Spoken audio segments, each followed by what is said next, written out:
ಈ ಪರಿಯೊಳು ಮುಕುತಿ ದೊರೆಯುವುದೆಂದೆಳಸಿ ನಿಗಮನಿಷ್ಠರೆನಿಪ ಯೋಗಿಗಳು. ಜ್ಞಾನದಿಂದೇ ಮರೆವೆ ಅಳಿವುದು, ಮರವೆಯ ಹಾನಿಯಿಂದ ಭೇದ ಬುದ್ಧಿ ಕೆಡುವುದು.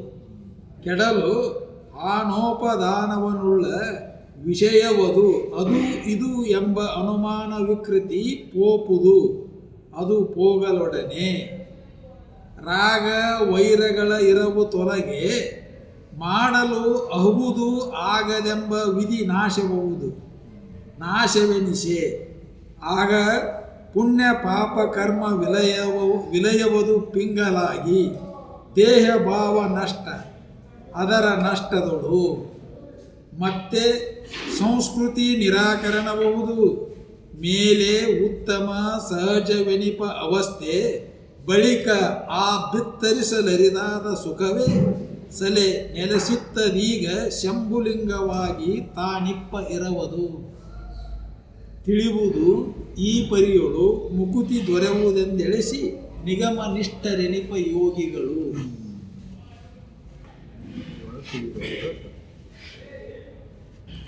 ಮುಕುತಿ ಇಚ್ಛೆಯಿಂದ ಯಾರ ನಿಗಮ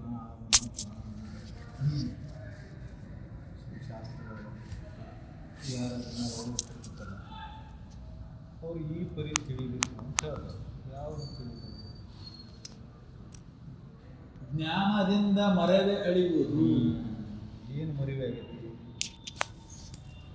ಜ್ಞಾನದಿಂದ ಮರೆವೆ ಅಳಿಯುವುದು, ಮರೆವು ನಾಶಕತೆ ಅಂತ ಹೇಳ್ತಾರೆ. ಏನು ಮರ್ತೇವೆ ನಾವು? ಮರಿವೆ ಅಳಿಬೇಕಂದ್ರೆ ಅಲ್ಲಿಗೆ ಮುಗಿತಂತಾರ. ಮರಿವೆ ಅಳಿದು ಭಾಳ ಆದರೆ ಮರು ಎದುರಾಗೈತಿ. ನಾವು ಬಾಳೆ ಮರ್ತಿಲ್ಲ, ಸಂಸಾರ ಮರ್ತಿಲ್ಲ, ಶರೀರ ಮರ್ತಿಲ್ಲ, ಜಗತ್ತು ಮರ್ತಿಲ್ಲ, ಇವನ್ನೆಲ್ಲ ಹೇಳ್ಕೊಂಡು ಕೂತೀವಿ. ಮರ್ತೀವಿ ಏನನ್ನೋದು, ಏನು ಮರ್ತೇವೆ ಅನ್ನೋದು ನೆನಪು ಮಾಡಿಕೊಡ್ತಾರೆ. ಏನು ಮರ್ತೇವೆ ಅನ್ನೋದು ನೆನಪು ಮಾಡಿಕೊಡ್ತಾರೆ. ಆ ಮರೆ ಒಳದು ನೆನಪಾಗಿದ್ದಾಗ ಮುಕ್ತಿ ಭಾಳ ಒಳ್ಳೆಯದು. ಏನು ಮರ್ತೇವೆ ನಾವು ಅನ್ನೋದನ್ನ ನೆನಪು ಮಾಡ್ಬೋದು. ಎದನ್ನು ಮರ್ತೇವೆ ನಾವು? ಯಾವುದನ್ನು ಮರ್ತೇವೆ? ಯಾರನ್ನ ಅನ್ನೋದ ಮರ್ತೇವೆ ನಾವು. ನಾವು ಯಾರು ಅನ್ನೋದನ್ನು ಮರೆತು ನಾವು ಅಲ್ಲದ ನಾವು ನೆನಪಿನಾಗ ಅಜ್ಞಾನದೊಳಗೆ ಅಂತ ಹೇಳ್ತಾರೆ. ಜ್ಞಾನದಿಂದ ಮರೆವು ಅಳುವುದು, ಅಜ್ಞಾನದಿಂದ ಮರುವಾಗೈತಿ, ಜ್ಞಾನದಿಂದ ಮರುವಾಗೈತಿ. ಅರ್ಥಾತ್ ಏನಪ್ಪ ಅಂದ್ರೆ ಈಗ ನಾವೇನು ಹಿಡ್ಕೊಂಡು ಕುಂತೇವಲ್ಲ ಇದೆಲ್ಲ ಅಜ್ಞಾನ. ಅಜ್ಞಾನದಿಂದ ಉಂಟಾದಂಥ ಮರುವಿನಲ್ಲಿ ನಾನು ಅಲ್ಲದನ್ನು ನಾನು ಅಂತ ನಂಬ್ಕೊಂಡು ಕೂತೀನಿ. ಅಜ್ಞಾನದಿಂದ ಉಂಟಾದ ಮರುವಿನಲ್ಲಿ ನಾನು ಅಲ್ಲದನ್ನು ನಾನು ಅಂತ ಹಿಡ್ಕೊಂಡು ಕೂತೇವೆ. ಸುಜ್ಞಾನದಿಂದ ಉಂಟಾಗುವಂಥ ನೆನಪಿನಿಂದ ನಾನು ಅಲ್ಲದನ್ನು ನಾವೇನು ತಿಳ್ಕೊಂಡು ಕೂತೇವಲ್ಲ ಅದು ಅಳದು ಹೋಗ್ತೈತಿ. ಅರ್ಥಾತ್ ಏನಪ್ಪ ಅಂದ್ರೆ ನಿಜವಾದ ನಾನು ಯಾರು ಅನ್ನೋದು ಅನುಭವ. ಆ ಸತ್ಯದ ಅನುಭವ ನಿನಗೆ ಆಯ್ತಂದ್ರೆ ಎಲ್ಲ ಹೋಗಿಬಿಡ್ತಾವ. ಅದಕ್ಕೆ ಅದು ಮುಂದೆ ಹೇಳ್ತಾರೆ, ಮರವೆಯ ಹಾನಿಯಿಂದ ಭೇದ ಬುದ್ಧಿ ಕೆಡುವುದು. ಮರುವೆ ಹಾನಿಯಿಂದ ಭೇದ ಬುದ್ಧಿ ಕೆಡ್ತೈತಿ. ಮರುವಿನಿಂದ ಏನು ಭೇದ ಭಾವ ಹುಟ್ಟೈತಿ? ನೀ ಬೇರೆ ಅವ ಬೇರೆ, ಇದೆಲ್ಲ ಭೇದ ಭಾವ ಹುಟ್ಟೈತಿ ನೋಡಿ. ಜಗತ್ತಿನಾಗ ಭೇದ ಭಾವ ಎಲ್ಲ ಥರ ಹುಟ್ಟೈತಿ. ಬಾರ್ದು ಸಾಂದು ಮೇಲೆ ಕೆಳಗೆ ನಂದು ಹಿಂದು ಈ ಎಲ್ಲ ಭೇದ ಭಾವಕ್ಕೆ ಅಜ್ಞಾನದಿಂದ ಉಂಟಾದಂಥ ಮರುವಿನಿಂದ ಆಗೈತಿ. ಮರುವಿನಿಂದ ಶರೀರ ಭಾವನ ಆಗ್ತೈತಿ. ಈ ಶರೀರ ಭಾವದಿಂದ ಭೇದ ಭಾವ ಹುಟ್ಟೈತಿ. ಭೇದ ಭಾವನ ದುಃಖಕ್ಕೆ ಕಾರಣ ಆಗೈತಿ.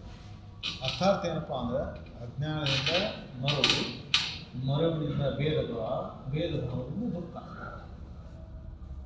ಸುಜ್ಞಾನದಿಂದ ಮರು ಅಳಿತೈತಿ, ಭೇದ ಭಾವ ಅಡತೈತಿ, ದುಃಖ ಕೆಡ್ತೈತಿ. ಅದಕ್ಕೆ ಆ ಜ್ಞಾನವನ್ನು ನೆನಪು ಮಾಡ್ಕೊಳ್ಳೋದು. ಆ ಜ್ಞಾನದಿಂದ ಏನು ಮಾಡ್ತೈತಿ? ಮರು ಅಳಿತೈತಿ.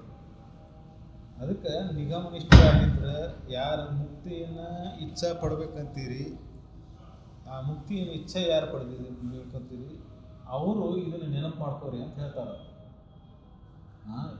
ಜಗತ್ತಿನೊಳಗೆ ಸಾಕಷ್ಟು ಜನ ಮುಕ್ತಿ ಸದಿಚ್ಛೆ ಇದ್ರೂ ಸದ್ಯಕ್ಕೆ ಮಾರ್ಗವನ್ನು ತೋರುವಂಥ ಗುರು ಇಲ್ಲ. ಸದೇಚ್ಛೆ ಮುಕ್ತಿ ಇಚ್ಛಾ ಇರ್ತಂದ್ರೆ ಏನಾಗತ್ತೆ, ನಿಜವಾದ ಗುರು ಅನ್ಯ ಕರ್ಮವನ್ನು ಬೋಧಿಸುವುದಿಲ್ಲ. ಕರ್ಮದಿಂದ ಬಂಧನ ಆಕತ್ತ ಅಂತ ಹೇಳ್ತಾನೆ, ಜ್ಞಾನದಿಂದ ಮುಕ್ತಿ ಆಗ್ತದೆ ಅಂತ ಹೇಳ್ತಾನೆ. ಸಾಮಾನ್ಯವಾಗಿ ನಾವು ಕರ್ಮವನ್ನು ಮಾಡಕ್ಕೆ ಹಚ್ಚೋರು ಭಾಳ ಮಂದಿ. ಕರ್ಮದಿಂದ ಬಂಧನ ಆಕತಿ, ಆ ಬಂಧನದಿಂದ ಮತ್ತೆ ದುಃಖನ ಆಕತ್ತ ಹೋಗ್ತತಿ. ಅದಕ್ಕೆ ಯಥಾರ್ಥ ಜ್ಞಾನದಿಂದ ಮುಕ್ತಿ ಘಟಿಸ್ತೈತಿ. ಈ ಬಂಧನ ಎದಕ್ಕೆ ಐತಿ? ಅಜ್ಞಾನದಿಂದ ಐತಿ. ಸುಜ್ಞಾನದಿಂದ ಮುಕ್ತಿ ಆಗ್ತೈತಿ.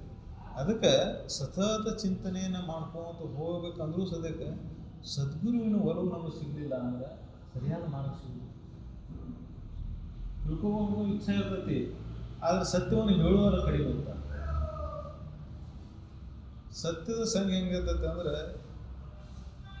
ವಜ್ರದ ವ್ಯಾಪಾರ ಭಾಳ ಜನ ಸಿಗುವುದಿಲ್ಲ. ಕಾಯಿಪಲ್ಲೆ ಮಾರ್ಕೆಟ್ನಾಗ ತುಂಬ ಕುಳಿತು ಜನ ವಜ್ರದ ವ್ಯಾಪಾರಕ್ಕೆ ಅದಕ್ಕೆ ಅರ್ಹತೆ ಬೇಕಲ್ಲ. ಹಂಗೆ ಇಲ್ಲಿ ಈ ಜ್ಞಾನದ ಅರ್ಹತೆ ಅಂದ್ರೆ ಏನಪ್ಪ ಅಂದ್ರೆ ಹುಟ್ಟಲು ಹೊಂದಲು ಬೇಸತ್ತ. ಯಾರಿಗೆ ಜ್ಞಾನ ರುಚಿಸ್ತೈತಿಪ್ಪ ಅಂದ್ರೆ ಈ ಸಂಸಾರದೊಳಗೆ ಏನಿಲ್ಲ ಅಂತ ಅನಿಸಿರ್ಬೇಕು ಅವಂಗೆ. ಮತ್ತು ಸತ್ಯ ಎಲ್ಲೈತೆ ಅಂತ ಹುಡುಕಾಕ್ ಶುರು ಮಾಡಿರ್ಬೇಕು, ಸುಖ ಎಲ್ಲೈತೆ ಅಂತ ಹುಡುಕಾಕ್ ಶುರು ಮಾಡಿರ್ಬೇಕು. ಈ ಸಂಸಾರದಾಗ ಒಂದು ಸ್ವಲ್ಪ ಏರ್ ಬಂದವು, ಇದು ಸರಿ ಮಾಡೋಣ, ಇದಕ್ಕಾಗಿ ಏನು ಮಾಡೋದು ಅಂತ ಹೊಂಟಾವ ಗೊತ್ತು. ಸಂಸಾರದಾಗ ಇದನ್ನು ಸರಿ ಮಾಡ್ಕೋಣ ಅಂತ ಹೊಂಟಾವಾಗ ಅದು ಸರಿ ಆಗ್ಬೋದು. ಆದರೆ ಮುಕ್ತಿ ಸಿಗಬೇಕಂದ್ರೆ ಜ್ಞಾನಕ್ಕೆ ರುಚಿ ಆಗ್ತದೆ. ಅದಕ್ಕೆ ಅವ್ರು ಮದ್ಲೇಕ ಏನಿಟ್ಟರು, ಅವ್ರು ಮದ್ಲೇಕಿಂದ ಲೈನ ಏನಂತಾರೆ ನೋಡ್ರಿ, ಅವ್ರಿಗೆ ಚಂದ ಇರ್ತಾರೆ. ಜ್ಞಾನದಿಂದೇ ಮರೆವೇ ಅಳಿವುದು, ಅದಕ್ಕಿಂತ ಮೊದಲು ತಿಳಿಯುವುದು ಈ ಪರಿಯೊಳು. ಈ ರೀತಿ ತಿಳಿಬೇಕು ಅಂತ ಹೇಳ್ತಾರೆ. ಯಾಕೆ ತಿಳಿಬೇಕು ಮುಂದೆ ಹೇಳ್ತಾರೆ ಅಲ್ಲಿ ಅವರು. ಇದನ್ನು ತಿಳಿಬೇಕಂತ ಹೊಂಟವ್ರು ಯಾರು? ನಿಗಮನಿಷ್ಠರಾದಂಥ ಯೋಗಿಗಳು ತಿಳಿಬೇಕಂದ್ರೆ ಹೆಂಗೆ ತಿಳಿಬೇಕಿದೆ? ಜ್ಞಾನದಿಂದ ಮರುವಳಿದನ್ನು ತಿಳಿಬೇಕು, ಕರ್ಮದಿಂದ ಮರುವಳಿದಿಲ್ಲ. ಕರ್ಮ ಮತ್ತಟ ಬಂಧನಕ್ಕೆ ಕಾರಣ ಅಂದರೆ ಜ್ಞಾನ ಬಂಧನದಿಂದ ಬಿಡುಗಡೆ ಮಾಡಿಸ್ತದೆ. ಅದಕ್ಕೆ ನಾವು ಸಾಕಷ್ಟು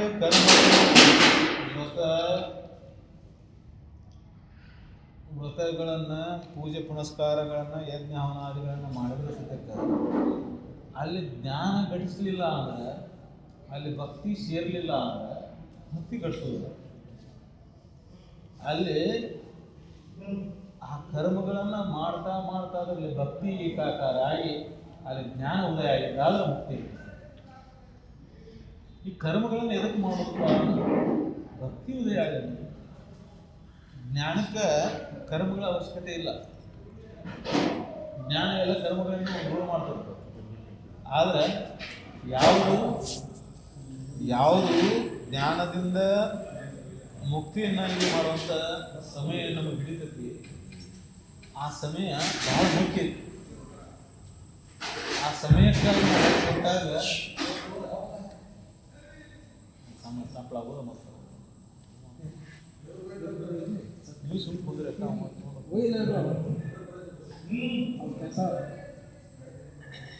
ಅದಕ್ಕೆ ಜ್ಞಾನದ ಕಡೆ ಒತ್ತು ಕೊಡ್ತೀವಿ ಅಂದ್ರೆ ನಾವು ಈ ಕರ್ಮ ಭಕ್ತಿ ಸಹಕಾರ ಹೋಗ್ತಾರೆ. ಯಾವುದು ಕರ್ಮ ಯಾವುದು ಭಕ್ತಿ ಹೇಳ್ಯಾರ ಜ್ಞಾನಕರ ಆಗ್ತಾರೆ ಅದನ್ನು ಮಾಡಬೇಕು. ಜ್ಞಾನಕರ ಅರ್ಹ ಆಗ್ಬೇಕಂದ್ರೆ ಏನಪ್ಪ? ಅಲ್ಲೇ ಸೇವಾ ಸತ್ಕರ್ಮಗಳನ್ನು ಕರ್ಮಗಳನ್ನು ಮಾಡಬೇಕು. ಕರ್ಮಗಳನ್ನು ಮಾಡಬಾರ್ದು, ಸೇವಾ ಸತ್ಕರ್ಮಗಳನ್ನು. ಅದನ್ನ ಎದಕ್ಕೆ ಮಾಡಬೇಕು? ಅದನ್ನ ಎದಕ್ಕೆ ಮಾಡಬೇಕಂದ್ರೆ ನಮ್ಮಲ್ಲಿ ಇದ್ದಂಥ ರಾಗ ದ್ವೇಷಾದಿಗಳನ್ನು ಕಳ್ಕೊಳಕ, ಅಹಂಕಾರ ಮಮಕಾರಗಳನ್ನು ಕಳ್ಕೊಳಕ ಸೇವಾ ಸತ್ಕರ್ಮಗಳನ್ನು ಮಾಡಬೇಕು. ಇಲ್ಲಿಕಂದ್ರೆ ಅವನು ಒಳಗಿಟ್ಕೊಂಡು ನಾವು ಏಕದಮ್ ಜ್ಞಾನ ಮಾಡ್ತೇವೆ, ಜ್ಞಾನ ಹಚ್ಚೋದಿಲ್ಲ. ಅಹಂಕಾರ ಮಮಕಾರಗಳನ್ನು ಒಳಗಿಟ್ಕೊಂಡು ಒಂದ್ರ ಮೇಲೆ ಅಹಂಕಾರ ಬೆಳಿರ್ತೈತಿ, ಒಂದ್ರ ಮೇಲೆ ಮಮಕಾರ ಹುಟ್ಟಿರ್ತೈತಿ. ಇವು ಎದುರಿಗೆ ಹುಟ್ಟಿರ್ತಾವೆ, ಅಜ್ಞಾನದಿಂದ ಹುಟ್ಟಿರ್ತಾವೆ. ಹೆಂಗೆ ಅಂದ್ರೆ ಇದು ಜ್ಞಾನ ಒಳಗೆ ಸೇರಬೇಕಂದ್ರೆ ಅಲ್ಲಿ ಭಕ್ತಿ ಶ್ರದ್ಧಾ ಹುಟ್ಟಿರ್ಬೇಕು. ಭಕ್ತಿ ಶ್ರದ್ಧಾ ಹುಟ್ಟಿರ್ಬೇಕಂದ್ರೆ ಅಹಂಕಾರ ಮಮಕಾರಗಳು ಅಳದಿರಬೇಕು. ಅಹಂಕಾರದ ಮನೋಭಾವ ಇದ್ದವಂಗೆ ಜ್ಞಾನದ ಉಪದೇಶ ಕೊಡೋಲ್ಲ.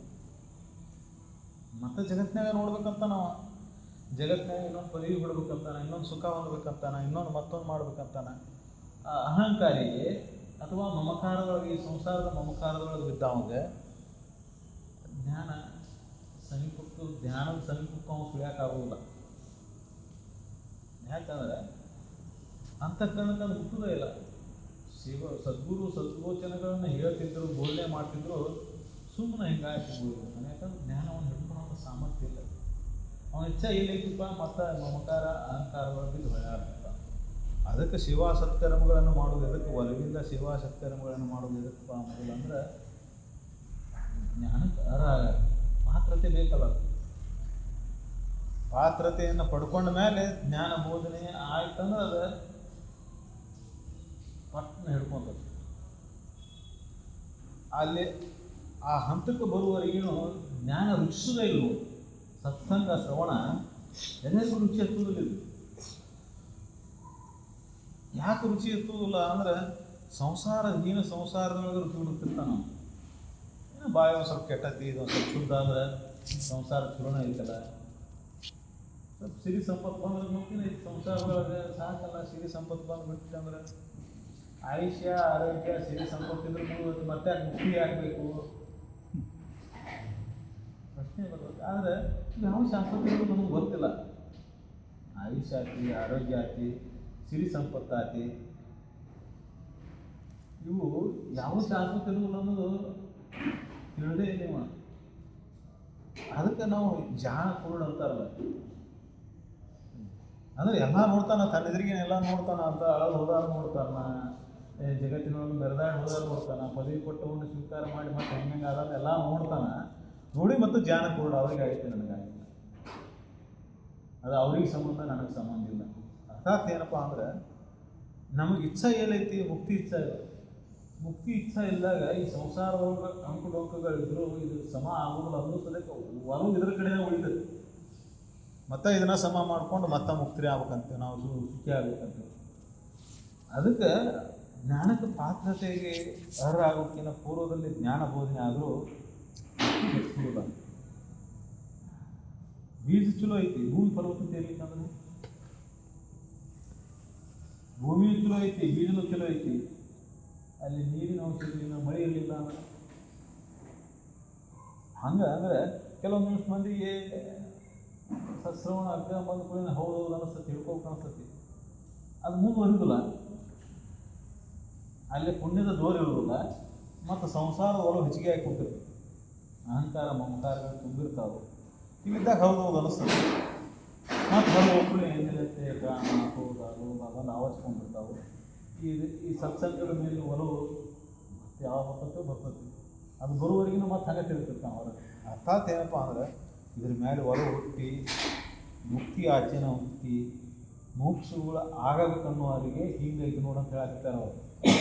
ಮುಕ್ತರಾಗಬೇಕನ್ನೋವರಿಗೆ ನಿಗಮಗಳಲ್ಲಿ ಒಲವು ಹುಟ್ಟಿ ಮುಕ್ತಿ ಇಚ್ಛಾ ಹುಟ್ಟಿ ಮುಕ್ತನಾಗಬೇಕನ್ನೋ ಇಚ್ಛಾ ಇದ್ರೆ ಇದನ್ನು ಮುಂದಿನ ಓದ್ಕೊನಿ.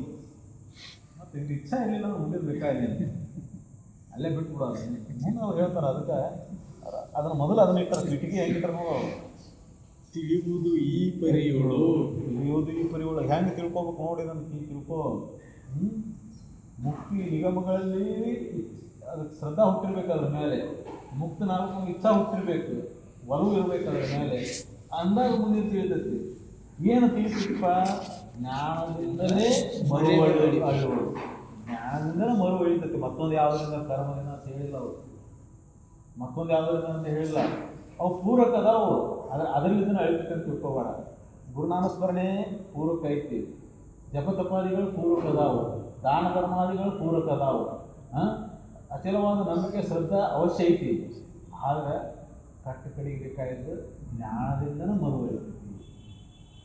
ಯಾವ ಬೇಡ ಅಂತಿಲ್ಲ, ಇವೆಲ್ಲ ಬೇಕಾ. ಮತ್ತು ಇವೆಲ್ಲ ಇದ್ದಾಗ ಜ್ಞಾನಕ್ಕೆ ಅರ್ಹನಾಗಿರ್ತಾನೆ.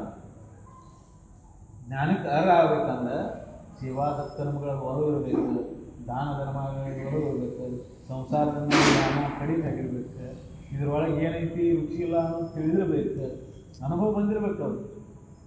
ಹೀನ ಸಂಸಾರ ಇದೆ ಅಂತ ತಿಳಿ ಅನುಭವ ಆದಮೇಲೆ ಅಂದ್ರೆ ಸತ್ಯ ಎಲ್ಲೈತಿ, ಸುಖ ಎಲ್ಲೈತಿ ಹುಡುಕಾಕೈತಿ.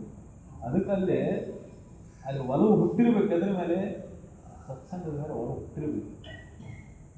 ಅದಕ್ಕೆ ಈ ಒಲವು ಹುಟ್ಟಿರ್ತಿಲ್ಲ ಅನ್ನೋದು ಪರೀಕ್ಷೆ ಮಾಡ್ತಿದ್ರು ಹಿಂದಿನ ಕಾಲ ಗುರುಗಳ ಒಮ್ಮಕ್ಕಳಿಗೆ ಬೋಧನೆ ಮಾಡ್ತಿದ್ರು. ಇವ್ರು ಒಲವರ ಎದಕ್ಕರ ಬಂದ, ನೀವು ಇಲ್ಲಿ ಬರಾಕರ ಎದಕ್ಕರ ಬಂದ, ನಾನು ಆಸ್ಥಾನಕ್ಕೆ ಬರ್ಬೇಕಾದ್ರೆ ಅವಾಗ ಒಂದೊಂದು ಏನಾರ ಆಟ ತೋರಿಸಿ ಗಟ್ಟಿ ಐತೆ ಇಲ್ಲೋ ಜೋಳ ಕಾಳು ನೋಡಿದ್ರು. ಕಾಳು ಗಟ್ಟಿ ಐತೆ, ಜೋಳ ಐತೆ, ಜ್ಞಾನಕ್ಕೆ ಬಂದದ್ದು ಮತ್ತು ಎದಕ್ಕರ ಬಂದದ್ದು ಇದು ಅಂತ ಪರೀಕ್ಷೆ ಮಾಡಿ ಯಾವ ಜ್ಞಾನಕ್ಕೆ ಅರ್ಹನಾಗಿರ್ತಾನ ಅವನಲ್ಲಿ ಸೇವಾ ಸತ್ಕರ್ಮಗಳಲ್ಲಿ ಒಲವು ಇರಬೇಕು, ಅಚಲವಾದ ನಂಬಿಕೆ ಅಥವಾ ಶ್ರದ್ಧಾ ಭಕ್ತಿ ಇರಬೇಕು, ಮತ್ತು ಅತ್ತಿತ್ತ ಹೊಳ್ಳಾಡಿ ನೋಡಿರಬಾರ್ದು. ಎಂಥದ್ದು ಏನು ಸಿಗ್ತೈತಿ, ಜಗತ್ತಿನ ಪದವಿ ಪಟ್ಟಗಳು ಸಿಗ್ತಾವು, ಭೋಗಭಾಗ್ಯಗಳು ಸಿಗ್ತಾವು, ಅಷ್ಟ ಐಶ್ವರ್ಯಗಳು ಸಿಗ್ತಾವು, ಆ ಸಿಗ್ತೈತಿ ಈ ಸಿಗ್ತೈತಿ, ಮತ್ತೊಂದು ಏನು ಸಿಗ್ತೈತೆ ಅಂದ್ರೆ ಹೊಳ್ಳಿ ಸರಿದಿರಬಾರ್ದು. ಇಲ್ಲಿ ಬಿಟ್ಟು ಆ ಕಡೆ ಸರಿತನ ಒಲವು ಇಲ್ಲ ಅಂತಂದ್ರೆ ಅವನ ಬೋಧನೆ ಇಲ್ಲ. ಏನಾಗೈತಿ, ಸದ್ಗುರು ಬೋಧನೆ ಮಾಡಿ ಹೋಗ್ತಾ ಸದ್ಬೋಧ ಚಂದ್ರಿಕೆ ಒಳಗೆ ಬೋಧನೆ ಆಗ್ಬಿಟ್ಟದ್ದು ಸಾಕಷ್ಟು. ನಾವು ನಮ್ಗೆ ಕೇಳೋದು ಹೆಂಗೆ ಕೇಳ್ತೇವೆ, ಈ ಸಂಸಾರದ ಪಾಠಗಳನ್ನ ಹೆಂಗೆ ಅದನ್ನ ಹಂಗೆ ಹತ್ತೋದು. ಹೀಗಾಗಿ ಅದು ಹತ್ತೋದಿಲ್ಲ. ಯಾಕಂದ್ರೆ ಪೂರ್ವವಾಗಿ ತಯಾರಿಲ್ಲ, ಆತರತೆ ಇಲ್ಲಲ್ಲ. ಅಲ್ಲಿ ಆತರತೆ ಇಲ್ಲ ಅಂದ್ರೆ ಓದಾಕ ಬರ್ತೈತೆ ಅಂದ್ರೆ ಬಿಟ್ಟರೆ ಅಕ್ಷರ ABCD ಅಂತ ಬರ್ತಕ್ಕ ಅಂತ ಕೂಡಿಸಿ ಉಳಿದಿರ್ತಕ್ಕೆ ಅರ್ಥ ಆಗೋದಿಲ್ಲ. ಅರ್ಥ ಆ ಶಬ್ದಕ್ಕೆ ಏನು ಅರ್ಥ ಅನ್ನೋದು ಗೊತ್ತಾಗಿತ್ತಂದ್ರೆ ಅದು ಒಳಗಿದ್ದ ಅರ್ಥ ಹಿಂಗೆ ಅಂತೇಳಿ. ಬೆಲ್ಲ ಅಂದ್ರೆ ಏನು ಹೋಗ್ತದೆ, ಬೆಲ್ಲ ಅಂತ ಹೋಗ್ತದೆ, ಬೆಲ್ಲ ನೆನಪಾಗ್ತದೆ. ಅದು ಗೊತ್ತಿಲ್ಲ ಅಂದ್ರೆ ನೆನಪಾಗೋದಿಲ್ಲ. ಏನೋ ಒಂದು ಶಬ್ದ ಬೆಲ್ಲ ಅಂತ ಬರ್ತಾರೆ, ಏನಿದೆ ಅಂತ ಡಿಕ್ಷನರಿ ತೆಗಿಬೇಕು. ಮತ್ತು ಹಂಗೆ ನಾವು ಸೇವಾ ಸತ್ಕರ್ಮಗಳ ಮೇಲೆ ಒಲವಿಲ್ಲ, ಸಜ್ಜನರ ಸಂಘದ ಮೇಲೆ ಒಲವಿಲ್ಲ, ಮತ್ತು ಯಮನಿಯಮಾದಿಗಳ ಆಚರಣೆ ಇಲ್ಲ, ಭಕ್ತಿ ಭಾವ ಇಲ್ಲ, ಮುಕ್ತಿ ಇಚ್ಛಾ ಇಲ್ಲ. ಇದು ಇಲ್ಲದನ್ನ ನಾವು ಏನು ಸತ್ಶ್ರವಣವನ್ನು ಮಾಡಿದ್ದು ಆದರೂ ಸದ್ಯಕ್ಕೆ ಫಲ ಹೆಂಗಾಗಬೇಕಂದ್ರೆ ಏನು ಆಗ ಕಲ್ತು ಅಕ್ಷರ ಓದಕ್ಕೆ ಕಲ್ತಾವ, ಇಂಗ್ಲೀಷ್ ಪೇಪರ್ ಓದಕ್ಕೆ ಹಚ್ಚಿದ್ದೇನೆ, ಅದು ಅರ್ಥನ ಅವರು ಸುಮ್ಮನೆ ಓದ್ತಾನೆ ಅಷ್ಟೇ, ಶಬ್ದ ಬಿಡಿಸ್ತಾನೆ ಓದ್ತಾನೆ, ಪ್ರೊನೌನ್ಸಿಯೇಷನ್ ಒಂದು ಹಂಗೆ ಆಕೈತಿ, ಒಂದು ಹಿಂಗೆ ಆಕೈತಿ, ಅದು ಓದಿ ಮುಗಿಸ್ತಾನೆ. ಅರ್ಥ ಏನಪ್ಪ ಅಂದ್ರೆ ಅರ್ಥ ಗೊತ್ತಿಲ್ಲ ನಮಗೆ. ಹಂಗಿದ್ದು ಜ್ಞಾನದ್ದು ಹಂಗಾಗ್ತದೆ. ಸದ್ಗುರು ಹೇಳ್ಯಾನ, ಸಾಕಷ್ಟು ವಚನಗಳನ್ನು ಹೇಳ್ಯಾನ, ಅವ್ನು ಓದ್ತೇವೆ ಕೇಳ್ತೇವೆ ಅಂದ್ರೂ ಸದ್ಯಕ್ಕೆ ಅದನ್ನು ಅರ್ಥಾನುಸಂಧಾನ ಮಾಡಿ ತಿಳ್ಕೊಳ್ಳೋದು ನಮಗೆ ಸಾಮರ್ಥ್ಯ ಇಲ್ಲ. ಜ್ಞಾನ ಅಂದರೆ ಒಳಗೆ ಅದರದ್ದು ಅನುಭವ ಆಗಲ್ಲ. ಅನುಭವ ಅದು ಒಳಗೆ ಆಗಲಿಲ್ಲ ಅದು ವ್ಯರ್ಥ, ಅದಕ್ಕೆ ಜ್ಞಾನ ಅನ್ನೋದಿಲ್ಲ. ಮಾತಿನ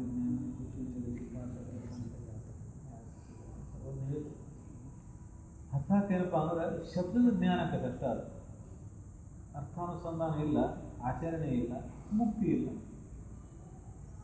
ಅದಕ್ಕೆ ಅವ್ರು ಹೇಳ್ತಾರ, ನೀನು ಮುಕ್ತಿನ ಆಗ್ಬೇಕಾಯ್ತಂದ್ರೆ, ಮುಕ್ತಿನ ಹೊಂದಬೇಕಾಯ್ತಲ್ಲ, ಅದು ಇಚ್ಛಾ ಇದ್ದಾರೆ ಹಿಂಗೆ ತಿಳ್ಕೊರಿ. ಇದನ್ನ ಜ್ಞಾನದಿಂದನ ಮರು ಅಳಿತೈತಿ, ಮರುವಿನಿಂದನ ಮತ್ತು ಭೇದ ಭಾವ ಅಳಿತೈತಿ. ಜ್ಞಾನದಿಂದನ ಮರು ಅಳಿತೈತಿ, ಮರುವಿನಿಂದನ ಭೇದ ಭಾವ ಅಳಿತೈತಿ. ಭೇದ ಭಾವನ ದುಃಖಕ್ಕೆ ಕಾರಣ ಆಗೈತಿ. ಅದಕ್ಕೆ ಈ ಭೇದ ಭಾವದೊಳಗೆ ಅನೇಕ ಪ್ರಕಾರ ಬರ್ತಾವ. ನಾನು ಬೇರೆ, ನೀನು ಬೇರೆ.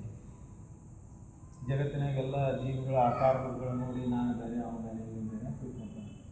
ಇನ್ನೂ ಮುಂದುವರೆದವ ದೇವರು ಬೇರೆ, ನಾನು ಬೇರೆ.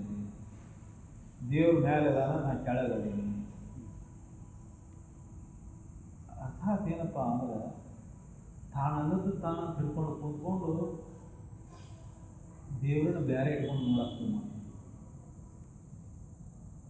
ಅದಕ್ಕೆ ಈ ಮರು ಅಳಿಬೇಕಂದ್ರೆ ಯಾವ ಮರು ಅಳಿಬೇಕು, ನಾನು ಅಲ್ಲದನ್ನು ನಾನು ತಿಳ್ಕೊಂಡು ಕೂತಿದ್ದು ಸತ್ಯ ಅಂತ ತಿಳ್ಕೊಂಡು ಕೂತೇವಲ್ಲ, ಈ ಮರು ಅಳಿಬೇಕಾಯ್ತು. ಇದು ಮರು ಯಾಕಾಗೈತೆ ಅಂದ್ರೆ ನಮಗೆ ನಮ್ಮನ್ನು ನಾವು ಮರ್ತೇವು, ನಾವು ಅಲ್ಲದನ್ನು ನಾವು ಅಂತ ಹಿಡ್ಕೊಂಡು ಕೂತ್ಬಿಟ್ಟೇವೆ, ಕಲಿತು ಬಿಟ್ಟೇವೆ. ನಿಜವಾದನ್ನು ಮರೆತು ಬಿಟ್ಟೇವೆ ನಾವು. ಅದು ಕತೆ ಹೇಳ್ತಾರಲ್ಲ, ಅದು ಹುಲಿ ಮರೆತು ಬಿಟ್ಟಿದ್ದು ಕುರಿ ಹಿಂಗೆ ಸೇರಿ ಗ್ಯಾಸ್. ನಾನು ಕುರಿನ ಅಂತ ತಾನು ಏನು ಅನ್ನೋದು ಮರೆತು ಬಿಟ್ಟತ್ತವು. ಹಂಗೆ ನಾವು ಮರೆತು ಬಿಟ್ಟೆವು, ನಾವು ಯಾರು ಅನ್ನೋದು ಮರೆತು ಬಿಟ್ಟೆವು.